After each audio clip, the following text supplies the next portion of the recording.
Bapak Ibu sekalian, saya mau pidato sekarang. Tadi sudah dijelaskan. Ini pidato saya sudah disusun oleh istri saya sebenarnya ini.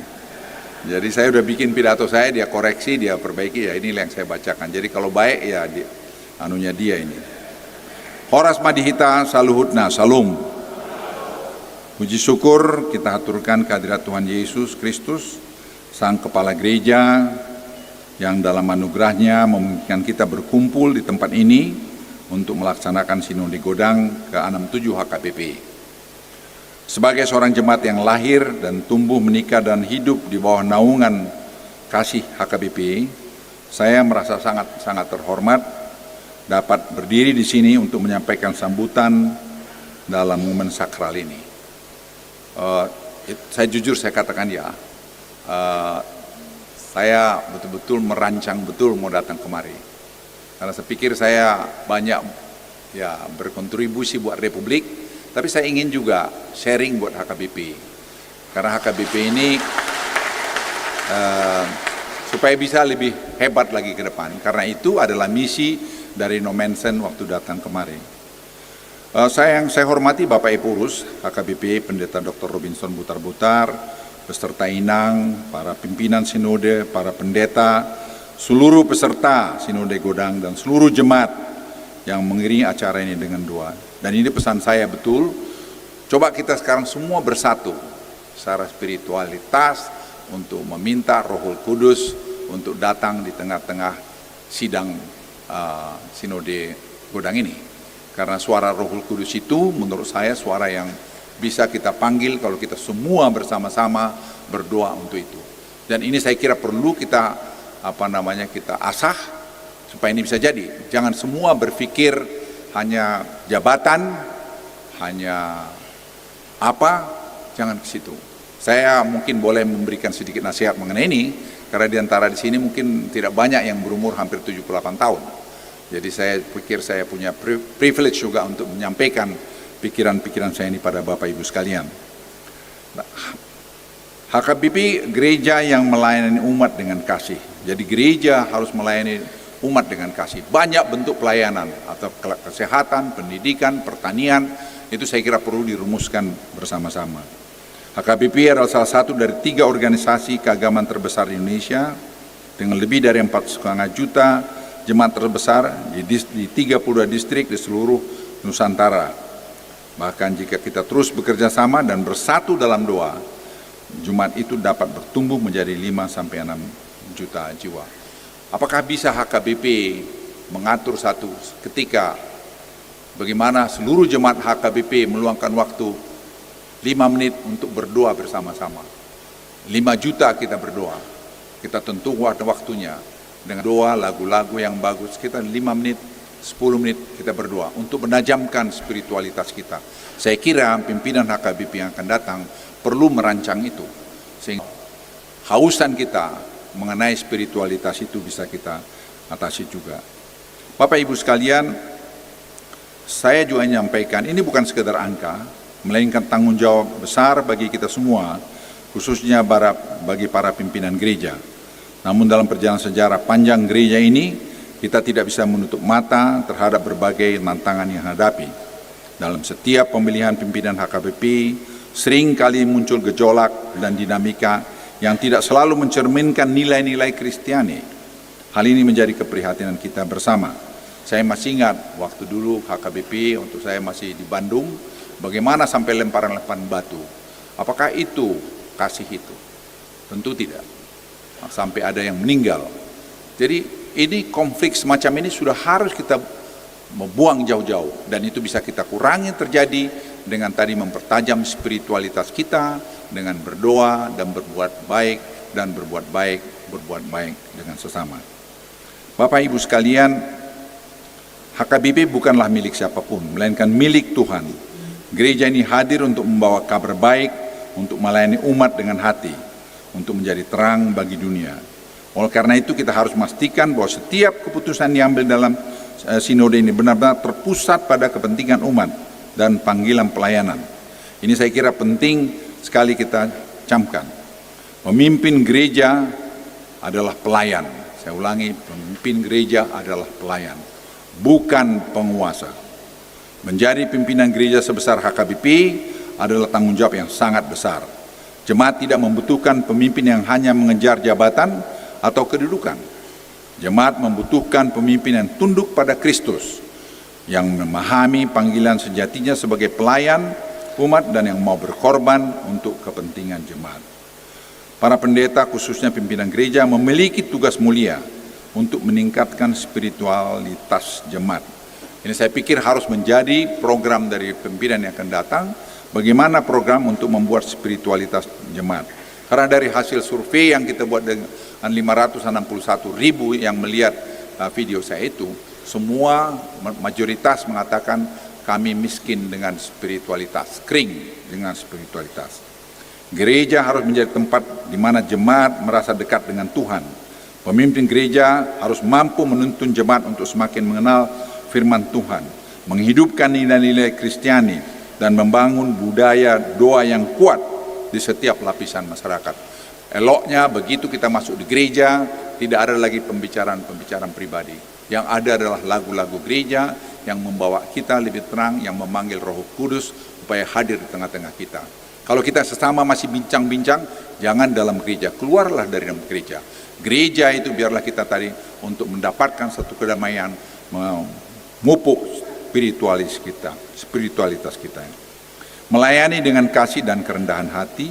Seorang pemimpin gereja tidak boleh hanya memikirkan jabatan atau kekuasaan. Ia harus hadir sebagai seorang pelayan yang menyentuh hati umat, yang merangkul setiap jemaat tanpa memandang latar belakang, dan yang akan menempatkan kepentingan umat di atas segalanya. Membawa pembaruan yang relevan dengan zaman. Dunia terus berubah, dan gereja perlu menyesuaikan cara pelayanannya agar tetap relevan tanpa meninggalkan nilai-nilai kekal dari Alkitab. Gereja perlu mendorong literasi Alkitab yang relevan dengan era digital dan membangun pendidikan yang membekali generasi muda untuk menghadapi tantangan zaman. Kemarin saya menonton 60 Minutes di program TV di Amerika. Mereka menayangkan bagaimana artificial intelligence itu begitu cepat membuat perubahan-perubahan di dunia ini. Dan hampir semua nanti dengan ChatGPT akan bisa dijawab. Itu menjadi tantangan buat para pendeta. Bagaimana kalau mereka mengatakan, untuk apa saya pergi gereja lagi kalau saya bisa dapat jawaban dari ChatGPT. Kemarin Amang Epurus cerita bagaimana di Jerman gereja kosong karena mereka sudah masuk dalam posisi seperti itu. Jadi saya minta kita jangan mengignore ini. Ini tantangan yang dihadapi para pendeta semua dan kita semua. Apakah kita anak cucu kita nanti menjadi orang seperti itu? Istri saya terus terang selalu memberikan kesempatan untuk anak-anak kami, cucu-cucu kami memahami masalah ini. Bahwa Tuhan itu yang bekerja di tengah-tengah kita. Dan kita harus mendekatkan diri terus.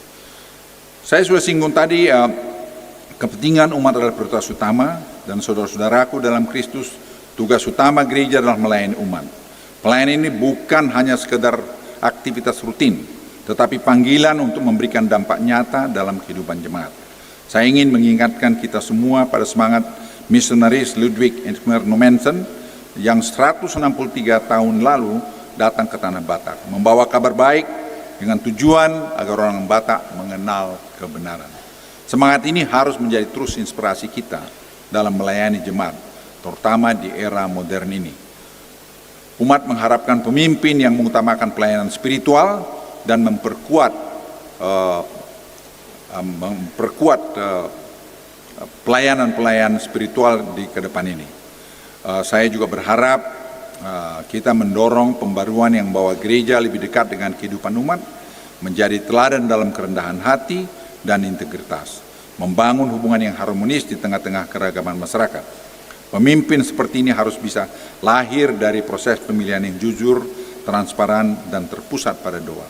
Mohon maaf Bapak Ibu sekalian, saya agak berbeda dengan melihat betapa ada kecenderungan dari pemilihan Oporus itu seperti pemilihan pilkada. Tolong Bapak Ibu hindarin itu. Itu adalah dosa besar menurut saya kalau sampai itu terjadi. Saya tidak berpihak kepada siapa karena di situ ada bertentang bilang juga Pak Luhut ini berpihak kepada siapa. Saya berpihak kepada calon pemimpin yang bertekad, berjanji akan meningkatkan spiritualitas di HKBP ini. Siapa dia? Kita berdoa. Saya berdoa, setiap waktu sekarang saya berdoa. Berdoa terus untuk Tuhan menunjuk orang yang mau menegakkan spiritualitas di HKBP ini. Itu saya himbau pada kita semua, gunakan nurani kita masing-masing. Berdoa kita semua pada Bapa yang di sorga, untuk supaya Tuhan turun di tengah-tengah gedung ini, di tengah-tengah Sipaholon ini, untuk menunjuk siapa yang paling cocok untuk pekerjaan ini. Dan itu tanggung jawab dia. Saya ulangi kata-kata dia, itu tanggung jawab dia sebagai Eporus, bahwa dia harus melakukan itu. Bukan karena jabatannya supaya dipanggil Opu dan sebagainya. Bukan itu. Tapi yang menjadi penting, bahwa Anda sebagai Eporus mempunyai tanggung jawab meningkatkan spiritualitas daripada jemaat HKBP yang berjumlah 5-6 juta orang tadi. Bapak Ibu sekalian, saya juga ingin mengakhiri pada sambutan saya ini, HKBP harus menjadi terang bagi dunia, menjadi gereja yang melayani umat dengan kasih, dan menjadi saksi Kristus di tengah bangsa ini. Dan saya juga berharap kita semua sudah mempertimbangkan nanti bagaimana cara memilih Eporus yang akan datang. Saya sudah katakan di video saya, mungkin kita mempertimbangkan dengan penelitian yang bagus, menjemput nadi surat. Tentu ada yang bilang nanti dapat yang jelek. Jangan pilih 3 orang itu orang yang jelek. Yang dipilih 3 itu sudah dari bawah dan itu sudah yang baik. Siapapun yang dipilih itu adalah orang yang terbaik.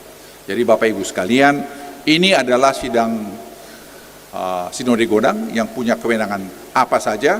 Saya titip pada Bapak Ibu sekalian, kali ini dan ke depan jangan gunakan ingot-ingot lagi.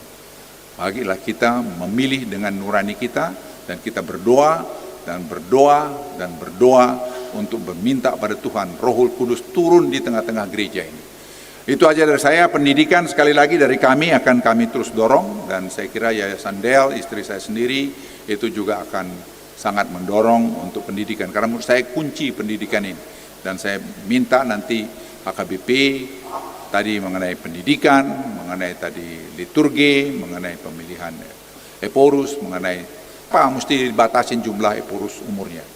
Biar aja Eporus itu batuk-batuk baru diganti. Kalau memang dia bagus. Kita lihat Eporus Justin umur berapa puluh tahun. Itu sejarah. Eporus Nomensen berapa puluh tahun. Yang penting dia mampu tadi melaksanakan tugasnya sebagai Eporus, menjadi bapak gembala yang menggembalain kita semua, dan dia bisa menjadi tempat kita mengadu. Dan ini saya kira yang menjadi panggilan atau himbauan dari saya kepada Bapak Ibu sekalian. Yang lain-lain saya pikir kalau kita kompak, kita bersatu, tidak ada yang tidak bisa kita atasi. Itu pengalaman saya selama bertugas sebagai di militer maupun sebagai pejabat pemerintah. Sekali kita menjadi kompak satu, tidak ada yang tidak bisa diselesaikan. HKBP juga saya kira begitu. HKBP Nabolon ini akan tetap bolon tambah besar kalau kita semua kompak. Jangan cepat musuhan, jangan cepat marah-marahan. Kita tiap hari tadi perjamuan kudus, saya lihat sangat bagus. Dan kita semua mengampuni, memaafkan orang lain, itu lakukanlah. Jangan tadi kita sudah mau jadi Eporus, kita masih marah-marah sama orang kan. Ya, nggak boleh lagi begitu, dan seterusnya. Eporus semua harus bisa lepas, dan saya berharap itu. Dan sekjen, kalau saya nggak tahu ini, saya lempar aja ini. Sekjen kan tidak mesti jadi pendeta. Sekjen memanage HKBP. Eporus adalah bapak gereja. Bapak gereja bisa aja umur 60 tahun, 70 tahun. Ya kalau perlu 80 tahun. Saya 78 tahun depan masih sehat-sehat aja kok. Ya. Jadi poin saya adalah makin tua dia, makin arif, dia nggak ngawinin anak lagi. Jadi nggak ada pikiran ke situ lagi, dia fokus pada penggembalaan. Itu aja dari saya. Sekali lagi terima kasih, selamat bersinode Godang.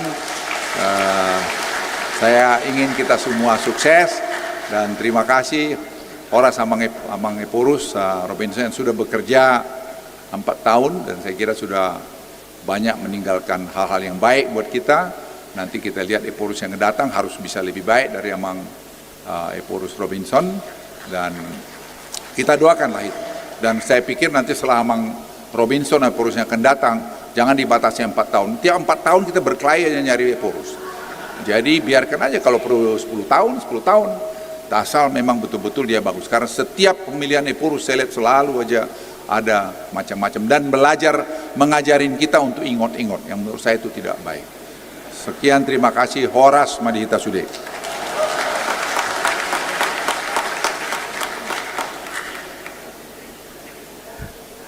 Terima kasih Bapak.